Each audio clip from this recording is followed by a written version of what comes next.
Alrighty, seeing as it is 12:01, let's go ahead and get started. So, hello everyone, and welcome to today's webinar, Higher Education and COVID, What's Changed Since the Pandemic Started. My name is Holden Andrews. I will be the host for today, and our two speakers are Chris Chmura, who is our CEO and Chief Economist, and Managing Director of Consulting, Bryan Shelly. So, now that you know who will be speaking today, we want to just give a little background on who Chmura is and what we do. So we provide labor market data and analysis so our clients can make informed decisions to help their communities thrive. We were founded in 1999 by Christine Chmura, and we have two offices, one located here in Richmond, where I am joining you from today, and the other in Cleveland, so in Ohio. We are economists, data scientists, statisticians, and business professionals who care about helping your community grow. Two things that really drive us, and we'll get more into this here in a minute, are client satisfaction and success. And then finally, as you'll see, excellence is our first priority, both in customer service and in data quality.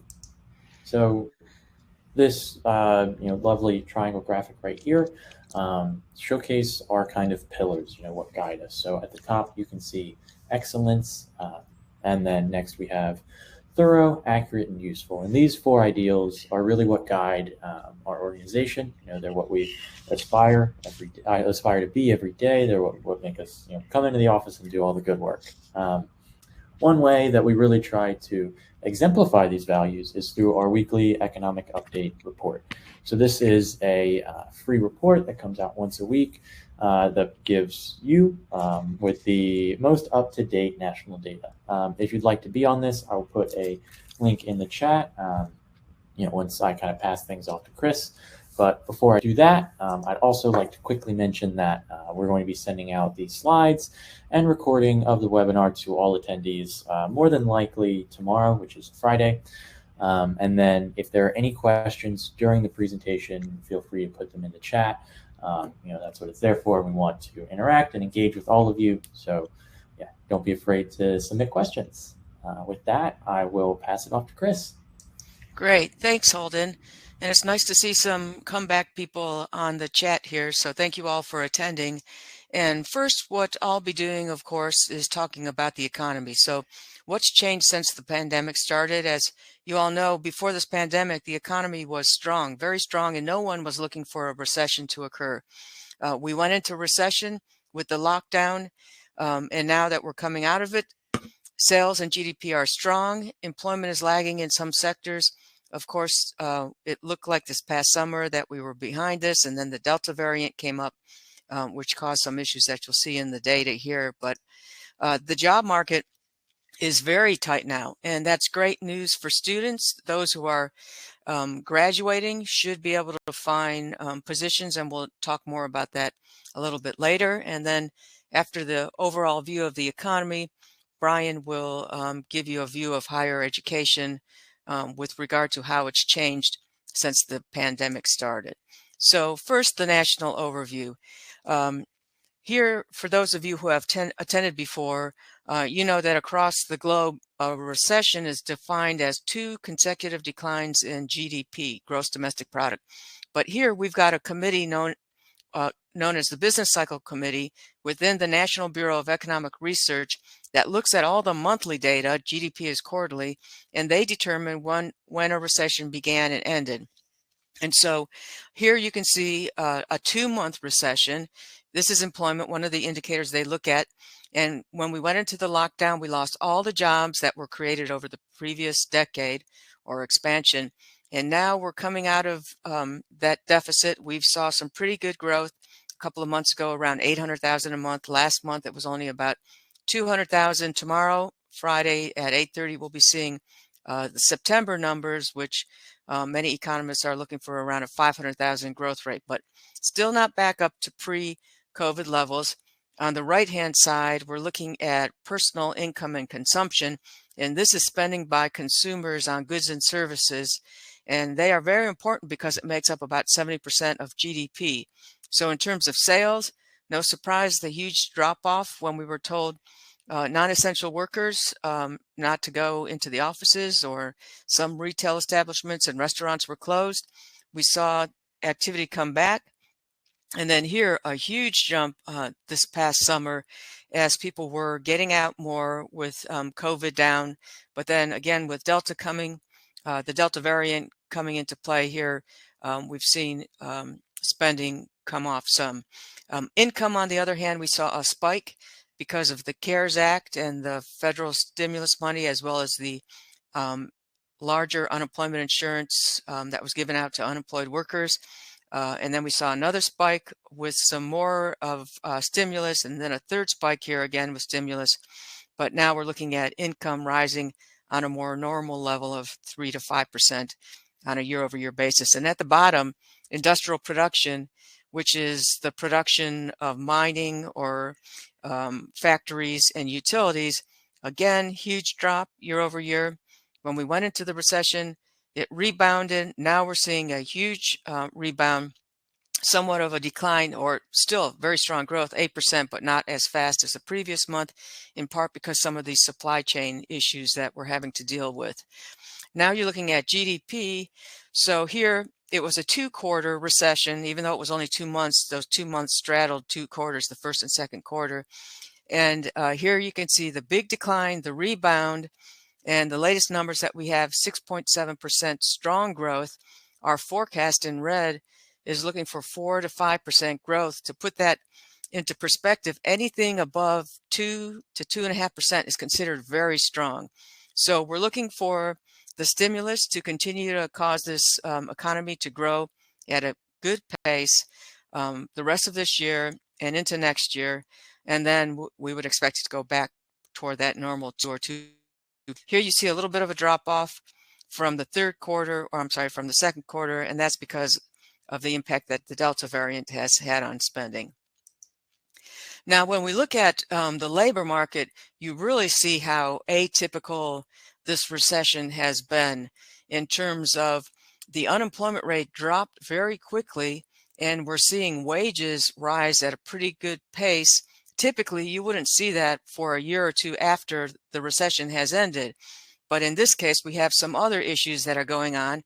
And one of the big issues is the participation rate is low. So people are not coming back to the labor force.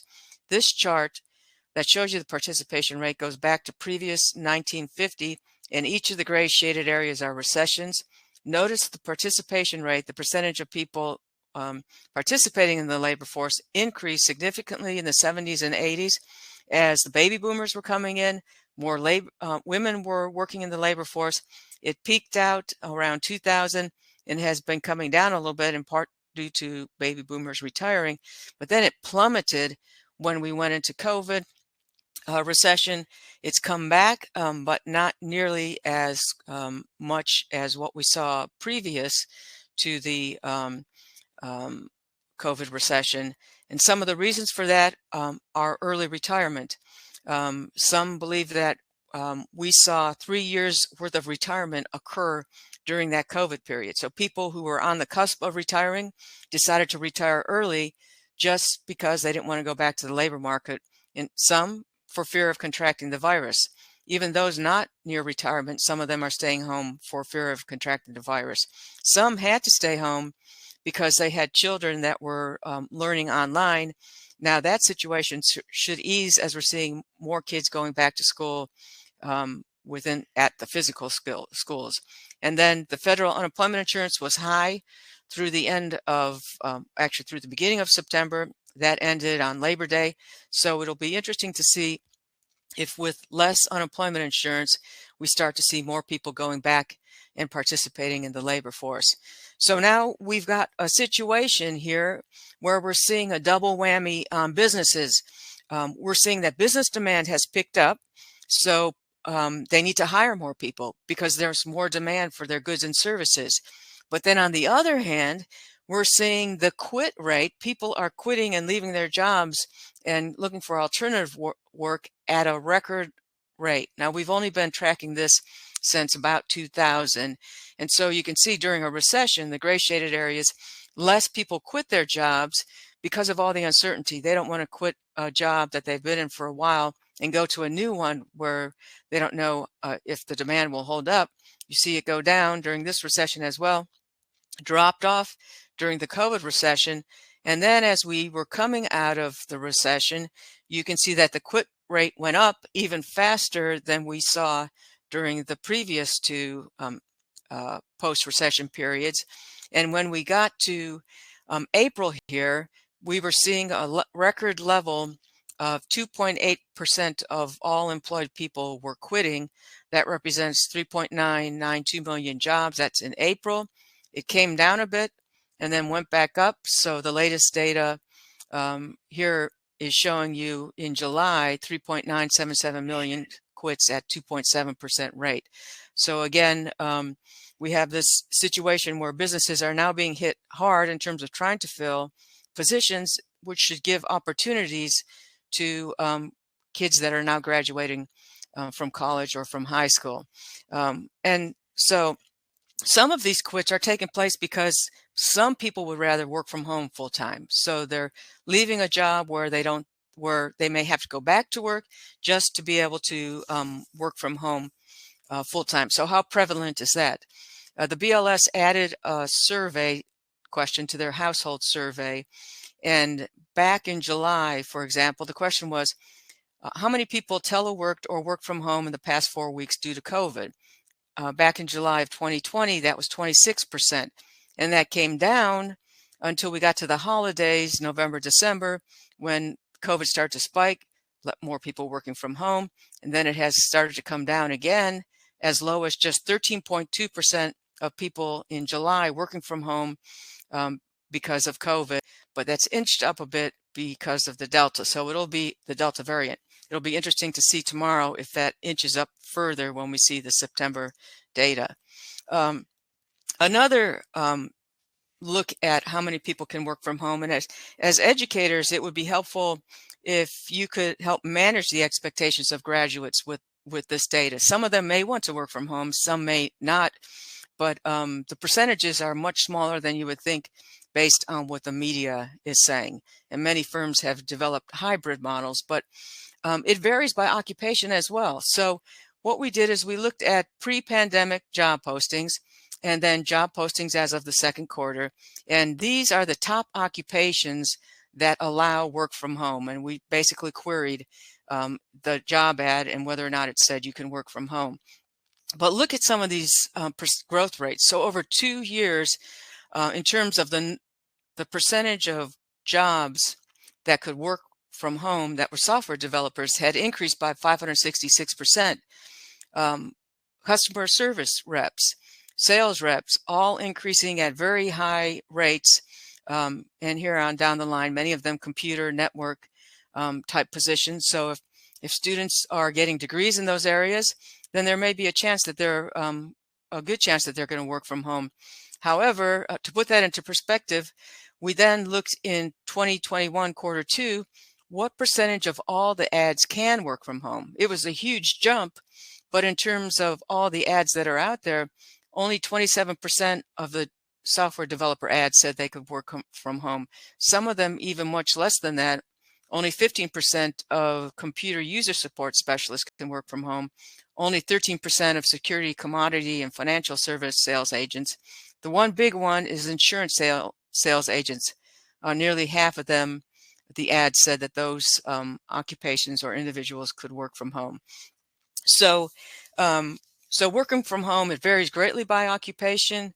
And then the other consideration that firms are thinking about that maybe you can help your students think through is how are you going to learn the firm's culture? If they have the opportunity to work from home or to work at the office, it may be to their benefit to at first when they're for the first month or so of being employed to spend more time at the office to get to learn the culture. So those are all things that organizations are thinking about and probably would be good to talk to students about to prepare them for this new environment of the post-COVID era. Before I turn it over to Bryan, though, let me take you through some data to show you what industries major sectors are hiring and how much they've dropped off. So this is employment by major sector. We've indexed it to pre-COVID. So the way to read this is, we're down 60% in terms of, we're down 40% in terms of employment in this particular industry, which is arts and entertainment. And then this orange line here is where we have the actual data. And then to the right of the orange line is our forecast going forward. And we did this analysis at a detailed level. So you're seeing it at a major level like manufacturing, the sector level, but we analyzed the information for different industries, such as in retail trade, department stores closed at a different rate and reopened than drugstores or grocery stores. And so, again, the analysis was done at the detailed level, then we summed it up to these sectors. So here, the largest drops were in arts and entertainment, accommodation and food services. No surprise, because you can't really social distance very well. And here you see, in terms of actual data, still not back to pre-pandemic levels. And here's, at least in our forecast, not getting there until the second quarter of next year. On the other hand, this purple line shows you agriculture, forestry, and fishing. It dropped off, not too much, maybe about 5% going into the COVID recession, and then it rebounded rather significantly. Of course, that we all have to eat, and we continue to see some strong growth there. Slowing off some here, maybe in part because some of the restaurants are not fully operational, and that's where some of the food products would be going to. But still, going forward, we're looking at employment levels higher than when we went into the recession. On these next charts, I'm going to start to get rid of some of the larger declines in terms of industries, and I'll be showing you some of the other details. So now in red, we've got mining, quarrying, oil and gas.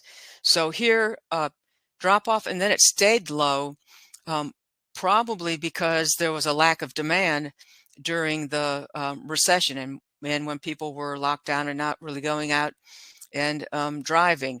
But you see demand is coming back as we're opening up, and we expect that to continue to do so and get back to pre-pandemic levels early next year. This green line now is other services. That would be things like religious organizations, auto repair, nail salons, pet care. I think a lot of us have taken on pets during this time of staying at home. So that's pet care, but not veterinarians, except excluding veterinarians. And you could see that dropped and has been coming back rather quickly. And again, still not yet to the pre-pandemic levels of 100. In purple here, we're looking at public administration. So that's government. Government employment overall came down a bit into the second quarter of last year and has been above pandemic levels. Looking for it to flatten out as we get to the next couple of months going forward. Here now in green is education. So you can see the employment dropping off and then starting to come back in red, administrative and support, waste management. These are things like janitorial services, temporary help, landscaping, security guards that are used at businesses and offices. The purple is transportation and warehousing, sort of the Amazon effect. All of us starting to buy things online and have it delivered to our homes rather than to go out to the stores.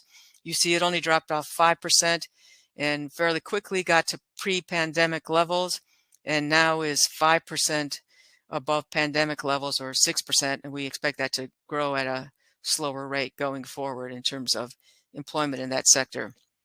And then finally, I think I have one more actually than this. Retail sales dropped off rather quickly because of some of the stores closing down. You could see the rebound came back fairly quickly as stores started to reopen. And now employment still not at pre-pandemic levels. And in fact, once we do get to a point where it's actually starting to grow, it's actually not starting to grow. It's going to be declining at a very slow rate going forward as some of the retail remains offline and is seen in the transportation and warehouse sector. In green is real estate, and you can see that it dropped off as well, almost to 10%, and we've seen that picking back up. In purple is professional, scientific, and technical services. That would be accounting, consulting, engineering, and of course those jobs could be done by working from home, and so the drop-off was only 5%, and we're now 3% above pre-COVID levels through the actual data, and then we expect that to continue to grow going forward. Finance insurance, this bright blue, similarly only about a 1% decline, and then in terms of employment, and then continue to grow. Right now we're about 2% above pre-COVID levels, and then a slower rate of growth going forward.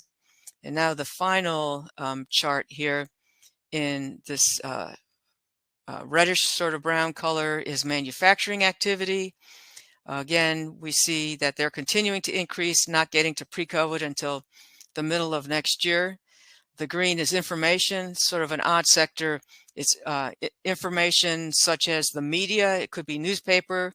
It could be radio. It also could be internet, receiving information over the internet. So you can see the decline was about 8%, and we're seeing the increase that continues, but not getting to pre-COVID levels until next year. In black is healthcare, and that dropped off, not as great as some other areas, but again, we're seeing it coming back, hitting the pre-COVID levels next year, and then continuing to grow at the fastest pace of any major industry sector. And then finally in purple is utilities. So you could see not much of a decline, less than 2% of total employment, because most of these workers have to be at the office working, whether they're working on lines or other things in utilities. Again, less than a 1% decline. And then we're looking for the numbers to get back to pre-COVID the middle of next year. So in summary, with the US, the recession was deep, it was quick, it was short. We were starting to see some great progress the middle of this year, the summer of this year, and then Delta variant came back harder than most expected. We're finally starting to see the Delta numbers coming down across the US. So again, some good signs that this economy next year should be doing much better. And with all the stimulus, that's going to take us well into the end of next year in terms of very strong GDP growth.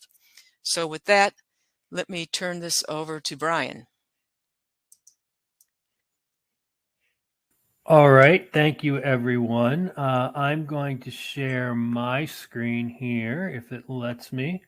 And if somebody in the chat could let me know when you can see my screen, I'd appreciate that. Also in the chat, if you haven't been following along, Stuart Meese is with Wake Forest Career Services, and he had an interesting nugget about that sort of backs up what Chris says, that Wake Forest Career Services is seeing about a 25% increase in the number of job applications that are going through them to different businesses. But that's compared to about a 10% increase in the actual job postings. So you can see that while there are many more applications now, they're just not keeping up with demand from employers, which good for your students. Okay, it sounds like you got it. You should be looking at a screen that says the COVID-19 threat is still happening, and that's what I think you're looking at. So let's talk about COVID-19. And, you know, I don't think I have to remind everybody of this, but since there hasn't been a lot of media attention to what's happening at college right now, it is important to point out that schools are still very different than where they were pre-pandemic. Now, in-person learning is back in most places. We'll discuss sort of the balance between on-campus activities between virtual and in-person, but certainly most of your big schools, most of the schools in general, are back to on-campus learning, right? there are at least 1,058 campuses that require vaccinations. And one of the interesting thing here is that you can see it regionally, that there's a region distribution for this. The campuses that require vaccinations are much more concentrated in the Northeast, the Rust Belt, and the West Coast. I've seen some people try to make this a political thing. I'm not getting into that whatsoever, other than to point out that there are plenty of states in the Rust Belt that voted for Donald Trump that are still requiring vaccinations at a high level. So I don't think that politics is sort of the determinative thing here. Anyway, end of political talk. Even some schools that require vaccinations are suddenly pivoting to online-only instruction. We saw 2 of them last week in North Carolina, and some of this was due, I think it was St. Augustine University, which is historically Black college and university, they had their homecoming, and homecoming was a big deal for them. And because so many people who were not of the college came to homecoming, that they sort of suspended it, in-person learning for a week, presumably to go back to it soon. One of the things that colleges are tracking will be whether Biden's recent rule mandating vaccination or testing for large private sector employers applies to private universities. So to take the Wake Forest, I'm sure Wake Forest is a school that requires a vaccination right there. But the question is, can the government force private schools like Wake Forest, like University of Richmond, if you're here in the Virginia area, to require vaccinations, right?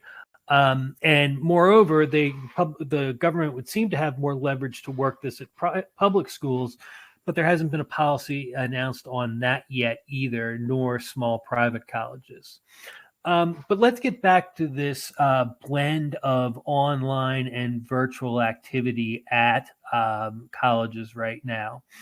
And so what you see right here is a chart of 2 different colleges based on sort of campus activities here. So not necessarily classes, but sort of what we might think of as extracurricular activities. And the Chronicle of Higher Education wanted to measure what is the balance between online learning or sort of online campus events and in-person class and events.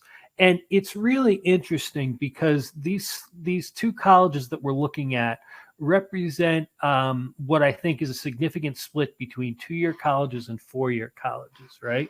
So if you look in 2021 right here, right? So you can see that at the community college, at a 2-year college, only 13% of campus events, meetings, talks, lectures, things like that, non-curricular stuff. Only 13% of those are happening in person, and 86% of them are happening virtually, right? And that seems to be consistent around community colleges across the country. However, if you look over here to a 4-year college, which represents 4-year colleges as a whole, and the trends I see there, 67% of campus activities are in person, as opposed to 33% virtual. Now, we have not done a study yet on classroom activities, but if I had to predict what is happening and what will happen, I think that you'll see an increase in in-person learning, certainly over 2020, at sort of like the peak of the pandemic. But I also think that virtual learning is here to stay, and it was here to stay before the pandemic. But it's probably its effects are going to be felt much quicker now going into the future. Okay, let's talk about the non-financial toll. And these statistics come from the height of the pandemic, right? 76% of students said that their mental health has worsened since the pandemic began. Female faculty members have lost an estimated 90 minutes of time for research each day, due mostly towards family responsibilities. That's what the Chronicle attributes it to. And in 2020, 40% of students lost a job, an internship, or a job offer. So in some ways, that makes the demand for the current labor shortage that we have even more surprising, because not only do you have a class of 22 students who are probably looking for jobs right now, you have class of 21 students who entered a bad job market in May of this year, although an improving job market, and are still looking for jobs. Same for the class of 2020, right? So there are about 3 cohorts of college students that will be looking for jobs right now, and still there's a labor shortage. That's pretty impressive. So impressive is probably the wrong word. Did this recession affect higher education enrollment? You can read this quote here if you want to, but what it basically says that in previous recessions, particularly the Great Recession that happened when the housing bubble collapsed in the late 2000s, the college levels increased, right? And the reason for that is people who were out of work would particularly go back to 2-year colleges where they could get maybe a quick certificate, like an 8-week program, a 2-month program, something like that, where they could make the investment, acquire new credentials, and move back into the labor force more easily after they had been laid off. That dynamic, which has happened in most every previous recession for which we had records, did not happen during the COVID recession because we didn't necessarily want to be around people during this time period, right? So overall post-secondary enrollment declined 2.5% in the fall of 2020 and 3.5% in the spring of 2021. Now, it's important to remember that these numbers aren't cumulative, so you can't say that enrollment dropped 6% last year. This is just comparing, for example, fall of 2020 to fall of 2019. And we don't have the numbers for fall 2021 yet. They should be coming out probably in the next 6 weeks or so. Undergraduate enrollment was the primary driver for this decline. It declined 3.6% in fall 2020 and 4.9%, or over 560,000 students. And also, graduate student enrollment went up during this time period. So it really was undergraduates who were holding out and who undergraduate enrollment going down due to COVID. Public college enrollment, which is 2 or 4 year colleges combined, which enroll 7 out of 10 post-secondary students, they declined by 4% in fall 2020, or nearly 530,000 students, mainly due to decreases at public 2-year institutions. It is 2-year institutions that have been hit hardest by the COVID enrollment drop. You can see down here that 13.1% of 13.1% drop in freshman enrollment fall 2020 compared to fall 2019 was absolutely unprecedented, and most of that was coming from 2-year institutions. People declining to start a 2-year program or a shorter program due to COVID. You can see there was a 21% decrease. So your 2-year colleges were the ones that were facing the largest drops. This drop has been more pronounced for disadvantaged communities. Native American, Hispanic, Black freshman enrollment is down nearly 30%. 27.5% fewer Hispanic students were enrolled at community colleges.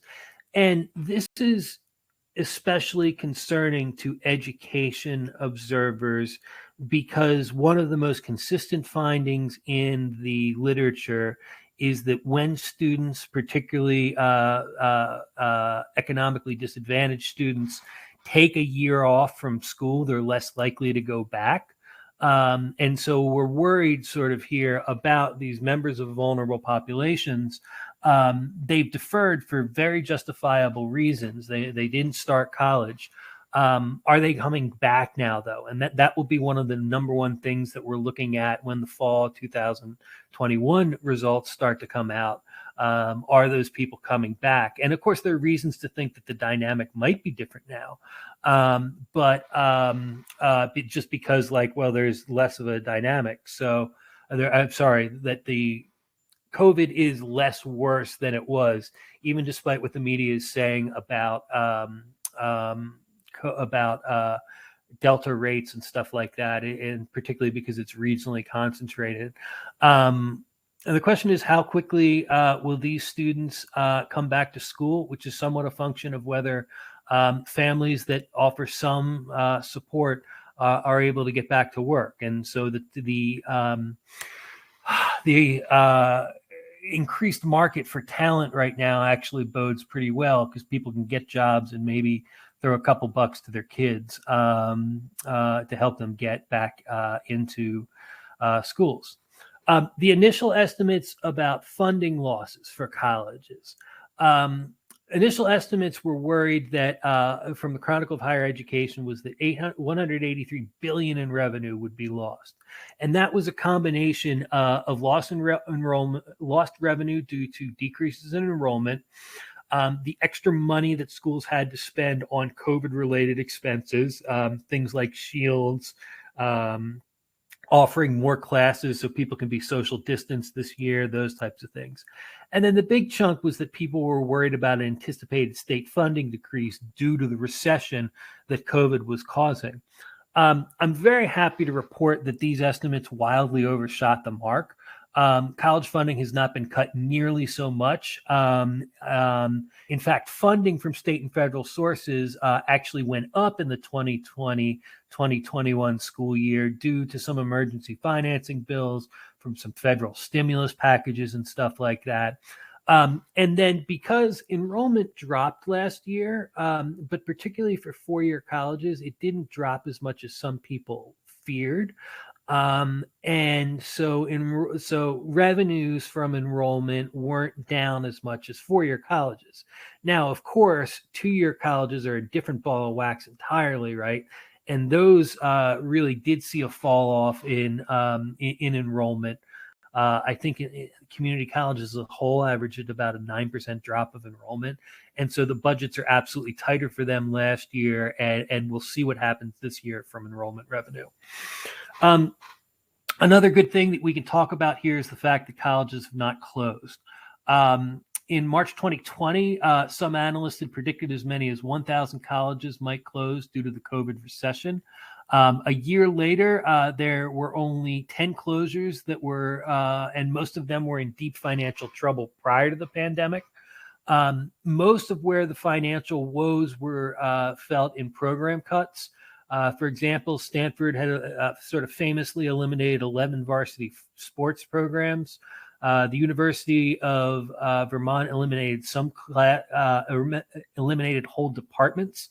And so last year was, despite the revenue not being quite as bad as people thought, last year was not a fun one for anyone in higher education. Like, a lot of hard choices were made. Some of you are in the position where you might have to speak to funders, right? You might have to speak to government to preserve your funding or agitate for more funding at the State House. You might have to talk to private donors and convince them of the economic impact of your programs on the local economy, on the area, on the state economy. We have tools that can help you do this. This is our RTI analytic that's part of our JobsEQ software package. And what you can do with RTI, you can see that I've set it up right here. This looks at job postings, over 1 million job postings each night from about 40,000 different job sites. Everything from, Monster to an individual company's website. We pull all that information in, we deduplicate it, and we let you see aggregate trends in job postings. And so what I've done here is that I have looked at all of the this is resume forensics. I had completely got this wrong. This is our resume forensics tool. This is our tool that contains over about 22 million different resumes. And why resume data is so important for your showing your economic impact. These are all the resumes in the Richmond, Virginia statistical area, right, that list Virginia Commonwealth University as a school that the person writing the resume has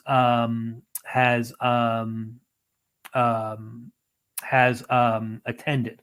And so you can see over here, we have over 15,000 resumes in our database that show people with VCU degrees who are part of the local Richmond economy. Well, if we expanded this out to the state and looked at Virginia as a whole, we could see sort of the number of people who graduated from VCU working in the area. And wouldn't that be a great thing to show policymakers, to show VCU's impact on what was happening? What's happened to employment at universities? What has happened is basically a decrease in the total number of employees. So you can see here in about May of 2019, prior to the pandemic, employment was up here, right? By May 2020, we were down here. So you can see that's a loss of like many thousands of employees by this one measure. And some of this is seasonal, right? You see that it's always higher in September's. There's always more hiring that's going on. But it's safe to say that there was a mass exodus of people who worked for colleges at the beginning of the pandemic. You can see that right here. And that we haven't quite recovered to pre-pandemic levels of hiring yet. But the good news is that, like most sectors, higher education is hiring again. So what you see here is from our RTI, our job posting data, right? And this is the total number of jobs in occupations associated with four-year colleges that people are hiring for over the last 6 months. This blue line represents 2021, the last 6 months from about April 1st to October 1st. This gray line represents 2020. Well, we knew during 2020, before the 2021 school year, we knew, right, that everyone was scared of revenue. COVID was at its peak when it first broke. And everyone was scared. Not much hiring that happened the last year from colleges. And you can see now there are more job postings this year as people have sort of gotten used to COVID, as we've learned to live with it, as large parts of the country have recovered, even as others are struggling with the Delta variant. And so colleges are hiring again, and that's good news because they have a long way to go to get back up to the total number of people they employed prior to the COVID recession. I wanted to start with some of the, I wanted to end before your questions with some of the ways that our JobsEQ software can help you, right? So if you are looking at helping a student, maybe you're at a two-year college, and there's somebody who comes to you that says, I want to get back in the workforce quickly.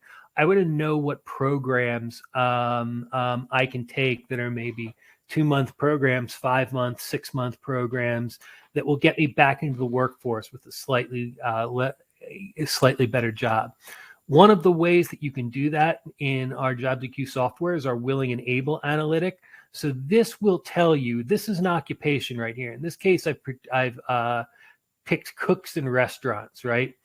And Willing and Able shows you all the jobs that around there that have skills similar to cooks in restaurants, right?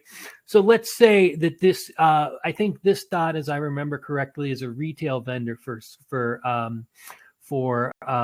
food, right? So instead of cooking the food, you go around and help sell the ingredients. You can see that with a little more training, that this person can get a job that gives them a raise. And you can also look at Willing Able. I'm not going to go into the tool right now. You can also see sort of what credentials they need to make that leap. So that's really helpful when you're advising students.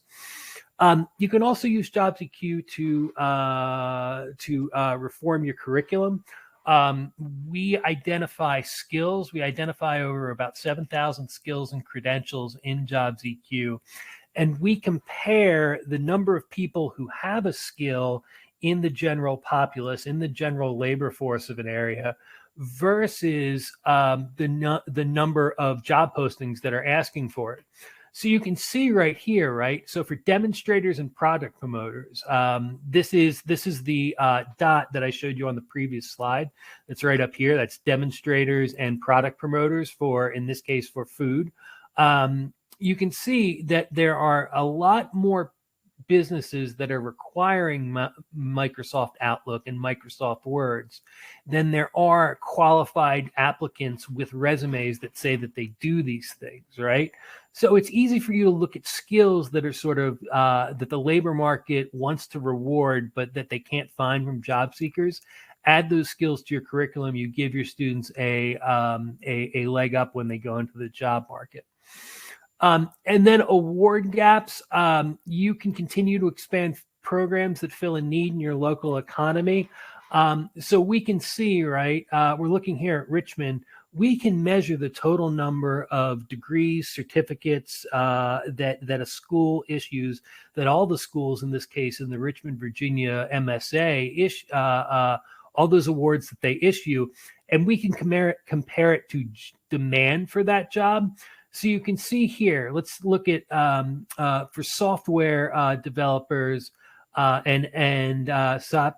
software developers for applications.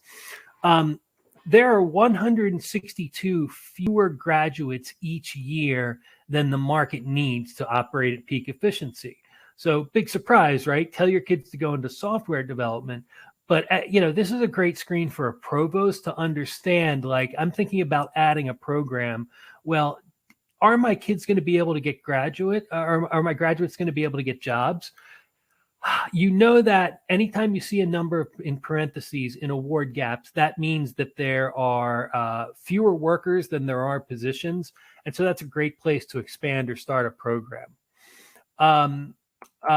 Wrapping up here, I think COVID is still with us. It's not fun that it's still with us, but it's going to end, right? It is already in most parts of the country better than it has ever been, right? And what we need from people right now is optimism and leadership who keep sort of saying that, like, look, this is bad, but we're going to get through this. And look, it's already not been as bad, at least in terms of financial enrollment in colleges, as people thought it might be.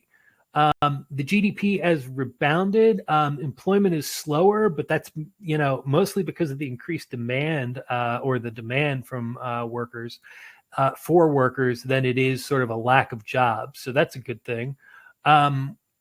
Regional issues will vary depending on the spread of COVID-19 and the Delta variant. Obviously, how much that is affecting your state right now varies. And the industry mix of industries in your region. And the impact on education enrollment was slightly lower in 2020, 2021. Massive job losses didn't happen, but they did happen, and colleges are starting to rebound right now. So with that, I guess we can send it over to your questions. Thanks, Bryan. Great information. Let me answer one question from Anna Teeter while you're looking at the chat, because there are several questions for you. Anna asked, any thoughts on how places like hospital systems who lost a significant amount of employees due to the vaccine mandate this month and coming weeks, when there are very few qualified people to fill these spots? They were in desperate need before that ever happened. Yes, Anna, it's going to be, as you said, it's just happened over the last couple of weeks. And so it'll be interesting to see the data on that, whether they'll be able to pull some people back in who had retired or accelerate perhaps some new graduates into those positions. And similarly, one thing that I'm going to be interested in watching because I'm here in Virginia, and some of you may know that Virginia receives more defense contract awards than any other state in the nation, including California. So our dependence on defense is in the double digit in terms of percentage of GDP.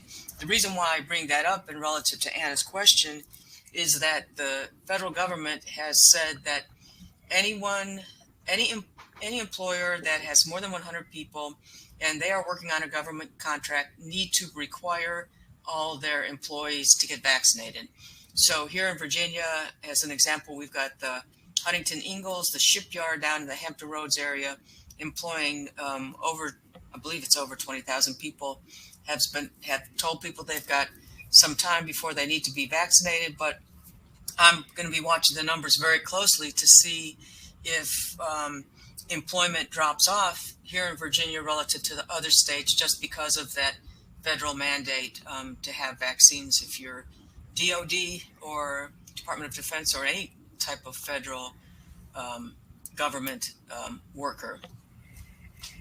Great question, though. Yeah. I see a question here from Randy Burns. Will the drop to two-year institution translate into lower enrollment at four-year schools over the next few years, resulting from fewer transfer students? Yeah, Randy, that's certainly a possibility. And I think that you could, hopefully that just means for a couple of years, right? Because our hope is that when we see these fall 2021 enrollment numbers, that we're going to be getting more students back to school, and maybe people who were deferring for a year decide to start back up. But certainly, like, a lack of associate's degrees would limit the pool of applicants for four-year schools. So that's certainly possible. While you're still looking there, Bryan, one other item here, Lori Thomas, and you guys have some great ideas. And she asked whether there's any evidence of employers posting more jobs with associate's degrees as a minimum required education rather than before that they posted with a bachelor's. So that's a great question, and one that we're going to look into, and hopefully you'll see a blog sometime later.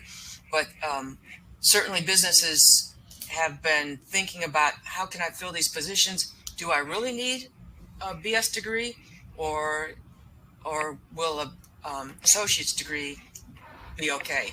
And even further than that, do I need an associate's degree, or do they just need certain credentials, such as on the IT side, that are related to some boot camps? So thank you for that question. That's a great area that we will research and come back with you with a blog on that. Yeah, I'm really happy with all the engagement we've had today. Y'all have been asking some really good questions, and just one kind of final. If there are any more questions, please feel free to put them in the chat. We'll stay on for a couple more minutes just to answer any questions. But thank you all for joining. Chris, Bryan, we have one from Joanne Sullivan. Any data on short-term credential programs vis-a-vis certificate or associate? And I assume here that we mean enrollment in those programs, and has it suffered? I don't have that data. I don't think. It's interesting. We can break out with our data short-term or sort of different credentials versus degrees versus certificates and associates. But the National Student Clearinghouse does not break out the data that way. And so because we're still waiting for that data to get uploaded into our system, we don't have answers to that now, but that's another point that we can add for our researchers. Did you see the follow-up there, Bryan? Yeah, enrollment and demand. Yeah, Joanne, I think we are just now getting to the point where we can answer that question. So stay posted. Maybe that's coming to a Chmura blog near you sometime. Mm-hmm. And then Randy Burns, thanks for your comment that you're seeing companies in your area drop the high school diploma as a minimum requirement. And that's something we'll add to that, looking into with that blog we talked about earlier. Oh, and Bradley brings up a good point about how they believe it's critical that higher ed kind of does a flip and looks at reaching out to employers to ask them what they truly need out of applicants and out of the students coming out of those universities. Yeah, and you know what? There are some schools that are doing a good job with that now. I think that's particularly true of two-year schools and especially technical colleges.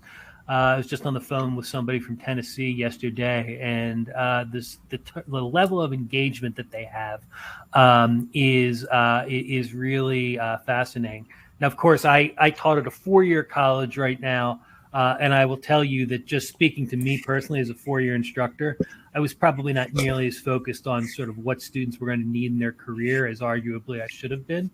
I think there's probably, as you move towards four-year schools, there probably is, a room for evaluation of how well we do preparing students for the economy. Brian, we also have a question from Daniel. Higher education demographic demand index. Daniel, I'm aware of that. I haven't done any work with it though. I think, I will check it out though. Okay. Well, since we are quickly approaching 1 o'clock, if there aren't any more questions, we can go ahead and end here. Again, I really want to thank everyone for their questions and their engagement today. I think this was a really great webinar, and thank you all for attending. Be on the lookout for our recording and slides, hopefully to come out sometime tomorrow. Thank you all. Thank you. Thank you. Be safe.